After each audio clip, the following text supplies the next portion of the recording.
आज हम डिस्कस करेंगे एक नया topic functions of management. Management के 6 फंक्शंस हैं जिनको हम एक के बाद एक डिस्कस करेंगे। इसमें सबसे पहला फंक्शन है planning. Planning is the process of deciding in advance what is to be done in the future, how is it to be done, and who shall do it. It helps in bridging the gap between where we are and where we want to reach. Planning कोई एक नया concept नहीं है, हम सब लोग जानते हैं कि क्या प्लानिंग है। हम अपने डे टू डे लाइफ में हर रोज़, हर मिनट या हर घंटे में कुछ ना कुछ प्लान करते हैं। प्लानिंग एक प्रोसेस है जिस प्रोसेस के तहत हम अपनी ज़िंदगी में प्लान्स एग्जीक्यूट करते हैं। प्लानिंग एक ऐसे ब्रिज का काम करता है जो हम फ्यूचर में कहाँ होना चाहते हैं और आज हम कहाँ हैं, उसके बीच में एक ब्रिज का काम करता है, उसके बीच में एक पुल का क्या काम करता है। हम फ्यूचर में कहाँ होने वाले हैं और हम आज कहाँ हैं, इसके बीच का जो भी प्रोसेस है वो सब प्लानिंग के अंडर में आता है। इसे हम एग्जांपल से समझते हैं। आप एक इंजीनियर बनना चाहते थे, जब आप स्कूल में थे, जब आप अपने 9th स्टैंडर्ड में थे, आप एक इंजीनियर बनना चाहते थे। ये आपका प्लान था कि जैसे ही आप अपने 12th करोगे, 12th के बाद जब आप जॉब करोगे तो आप अपनी जॉब एज एन इंजीनियर करना चाहते थे। उसके लिए आपने प्लानिंग बनाई, उस प्लान को एग्जीक्यूट करने के लिए आपने कुछ रोड मैप्स को फॉलो किया, आपने कुछ स्टेप्स को फॉलो किया। जैसे आपने अपना 11th और 12th अच्छे मैथमेटिक्स से किया, जिसमें आप अच्छे मार्क्स लेके आए। 12th के बाद आपने अपना ग्रेजुएशन इंजीनियरिंग के फील्ड में किया, इंजीनियरिंग में अच्छे मार्क्स लेके आप आए। इंजीनियरिंग ख़त्म होने के बाद आपने एक कंपनी को ज्वाइन किया एज एन इंजीनियर। अब आप एक इंजीनियर हो। इंजीनियर बनने से लेके 9th स्टैंडर्ड के बीच का जितना भी डिस्टेंस है, आपका गोल जो था 9th स्टैंडर्ड में, it was to be an engineer. उस इंजीनियरिंग के गोल को पूरा करने के लिए आपने छोटे छोटे स्टेप्स को फॉलो किया। इन छोटे छोटे स्टेप्स को जब आप फॉलो कर रहे थे, it was planning.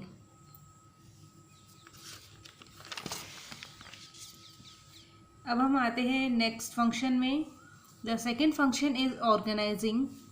Organizing is the process of starting the execution of plans by clearly assigning jobs and clarifying working relationship and judiciously deploying resources to achieve goals.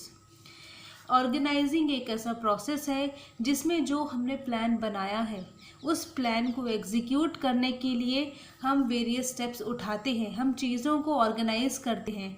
हम अपने गोल को, हम हमारे प्लान को पूरा सक्सेसफुल बनाने के लिए छोटे छोटे स्टेप्स को फॉलो करते हैं। और ये जो छोटे छोटे स्टेप्स हैं ये सीक्वेंशियल मैनर में होते हैं। सीक्वेंशियल मैनर फॉर्म जब हम करते हैं, ये हम चीज़ों को ऑर्गेनाइज करते हैं कि कौन सी चीज़ पहले होनी चाहिए, कौन सी बाद में होनी चाहिए, रॉ मटेरियल ऑर्गेनाइजेशन का कहाँ रखा होना चाहिए, या फिर कौन सा एम्प्लॉय ऑर्गेनाइजेशन में होना चाहिए, कौन सा एम्प्लॉय ऑर्गेनाइजेशन में नहीं होना चाहिए, कौन सा डिपार्टमेंट कहाँ है, डिपार्टमेंट का हेड कौन है, उसके एम्प्लॉयज़ कौन हैं। इन सब चीज़ों का ध्यान ऑर्गेनाइजिंग में आता है। Organizing is all about arranging the things in a sequential and a proper systematic order. The second one is staffing. It refers to the recruitment, selection, training, development and appointment of the human resources so that adequate manpower is available to carry out the task. Staffing एक ऐसा process है जिसमें organisation के employees को higher किया जाता है। It refers to the recruitment, selection, training, development and appointment of the human resource.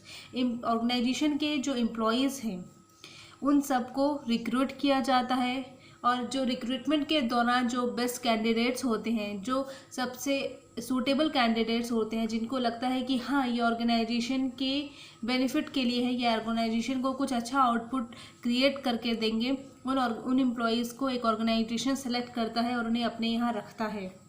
Employees को time to time training provide कराई जाती है। अगर कोई एम्प्लॉय स्किल्स में लैक कर रहा है, कोई न्यू टेक्नोलॉजी आई है, कोई न्यू मशीनरी आई है, ऑर्गेनाइजेशन ने कोई न्यू टूल लॉन्च किया है अपने ऑर्गेनाइजेशन में, तो उसको समझने के लिए, उसे एक्सेस करने के लिए प्रॉपर ट्रेनिंग प्रोवाइड की जाती है एम्प्लॉयज़ को। एम्प्लॉयज़ के डेवलपमेंट का ध्यान रखा जाता है, एम्प्लॉयज़ के डेवलपमेंट को ध्यान में रख के एम्प्लॉयज़ का प्रमोशन होता है, इनका टाइम टू टाइम चेंजेस होते हैं उनकी जॉब में, ताकि ऑर्गेनाइजेशन में बोर्डम ना हो, एम्प्लॉयज़ बोर ना हो अपनी जॉब से, और एज वेल एज कुछ ना कुछ क्रिएटिव एक्टिविटीज़ होती रहती है ऑर्गेनाइजेशन में। The appointment of human resource, और एम्प्लॉयज़ का अपॉइंटमेंट भी स्टाफिंग के अंदर ही आता है। The fourth one is directing. The function of directing involves leading, motivating, and inspiring one's subordinate to carry out the task efficiently and effectively. Organization का जो main goal है, ऑर्गेनाइजेशन जिस डायरेक्शन में काम कर रहा है, जिस गोल को अचीव करने के लिए ऑर्गेनाइजेशन काम कर रहा है, उस गोल को, उस ऑब्जेक्टिव को एम्प्लॉयज़ को भी बताया जाता है, एम्प्लॉयज़ को भी वही डायरेक्शन दिखाया जाता है जो डायरेक्शन एक ऑर्गेनाइजेशन का है। अगर ऑर्गेनाइजेशन का डायरेक्शन या ऑर्गेनाइजेशन का जो गोल है वो एम्प्लॉयज़ को पता होगा, तो एम्प्लॉयज़ भी उस गोल को अचीव करने के लिए उसी डायरेक्शन में काम करेंगे। एज वेल एज एम्प्लॉयज़ को time to time direction provide करवाई जाती है। स्टाफिंग में हमने एम्प्लॉयज़ को हायर किया है, एक ऑर्गेनाइजेशन ने स्टाफिंग का यूज़ करके ऑर्गेनाइजेशन में एम्प्लॉयज़ रखे हैं, उन्हें रिक्रूट किया है, बट रिक्रूटमेंट के बाद एम्प्लॉयज़ को डे टू डे उनकी एक्टिविटीज़, उनका क्या काम है, उनकी क्या जॉब है, उन्हें क्या वर्क करना है, वर्क करने के बाद उन्हें वो वर्क किसको सबमिट करना है, कितने टाइम पीरियड में उन्हें वर्क करना है, ऑर्गेनाइजेशन का जो कल्चर है, ऑर्गेनाइजेशन का जो एनवायरनमेंट है, उन सब की डायरेक्शन प्रोवाइड करवाई जाती है एम्प्लॉयज़ को, ताकि वो मोटिवेटेड फील रहे, ताकि उनको पता हो कि ऑर्गेनाइजेशन में क्या हो रहा है। इस ऑर्गेनाइजेशन को के एम्प्लॉयज़ को अगर डायरेक्शन प्रोवाइड करवाई जाती है टॉप लेवल मैनेजमेंट के द्वारा, तो वो इंस्पायर्ड रहते हैं, उनके अंदर इंस्पिरेशन का फील रहता है। एज वेल एज उनको ये भी पता होता है कि एक ऑर्गेनाइजेशन किस तरफ लीड कर रहा है, और उन्हें अपने आप को भी किस डायरेक्शन में लीड करना है, जिसकी वजह से ऑर्गेनाइजेशन के जितने भी वर्क हैं वो इफ़ेक्टिवली और एफिशिएंटली हो पाते हैं। The fifth and the sixth function of management is controlling. This function ensures that the activities performed conform to the plan set up for the organization in order to achieve objectives. Controlling ये function ये ensure करता है कि जितनी भी activities perform हो रही है एक ऑर्गेनाइजेशन में, जो प्लान्स बनाए गए हैं ऑर्गेनाइजेशन में, टॉप लेवल मैनेजमेंट ने जो प्लान्स बनाए हैं या मिडिल लेवल मैनेजमेंट ने अपने अपने डिपार्टमेंट्स, अपनी अपनी यूनिट्स के लिए जो प्लान्स बनाए हैं, क्या वो सब चीज़ें उसी सिस्टमेटिक ऑर्डर में हो रही हैं, क्या वो जो प्लान या जो ऑब्जेक्टिव है ऑर्गेनाइजेशन का उसे अचीव करने के लिए काम हो रहा है। अगर ऐसा नहीं हो रहा है तो इन सब चीज़ों को दोबारा से चेंजेस लाके प्रॉपर कंट्रोल में किया जाता है, ताकि ऑर्गेनाइजेशन का किसी भी प्रोजेक्ट का या फिर किसी भी यूनिट का जो ऑर्गेनाइजेशन का हिस्सा है, उनका जो ऑब्जेक्टिव है वो जल्दी से पूरा हो जाए। The sixth one here is coordination. Coordination refers to the synchronization of the activities of different units and departments. The absence of coordination usually leads to overlapping of efforts, duplication of work, delay in decision making, and chaos overall. Coordination एक तालमेल बिठा के रखना, organisation के different activities, organisation के different units या organisation के जो डिफरेंट डिपार्टमेंट्स हैं, इन सब के बीच में एक तालमेल बिठा के रखना। ये तालमेल बिठाने का काम ऑर्गेनाइजेशन के एम्प्लॉयज़, मिडिल लेवल डिपार्टमेंट या फिर जो टॉप एग्जीक्यूटिव्स हैं वो लोग करते हैं। ऑर्गेनाइजेशन में there are an number of employees. एक ऑर्गेनाइजेशन में कोई एक सिंगल एम्प्लॉय नहीं होता है, उसमें बहुत सारे एम्प्लॉयज़ होते हैं। उन सारे एम्प्लॉयज़ के बीच में तालमेल बिठाना, हर डिपार्टमेंट के बीच में एक कोऑर्डिनेशन बनाना, ताकि सारे एम्प्लॉयज़, सारे डिपार्टमेंट्स, भले ही हर डिपार्टमेंट अपना अलग काम कर रहा है, प्रोडक्शन डिपार्टमेंट सिर्फ प्रोडक्शन पे फोकस कर रहा है, सेल्स डिपार्टमेंट सेल्स पे ध्यान दे रहा है, मार्केटिंग जो डिपार्टमेंट है वो सिर्फ और सिर्फ मार्केटिंग का ध्यान रख रहा है, वो ऑर्गेनाइजेशन की प्रोडक्ट्स की एडवर्टीजमेंट, उनका प्रमोशन का ध्यान रख रहा है। फिनेंस डिपार्टमेंट फिनेंस का ध्यान रख रहा है। भले ही हर डिपार्टमेंट का काम अलग अलग है, बट इन सारे डिपार्टमेंट्स का जो मेन ऑब्जेक्टिव है वो वही ऑब्जेक्टिव है जो एक ऑर्गेनाइजेशन का ऑब्जेक्टिव है।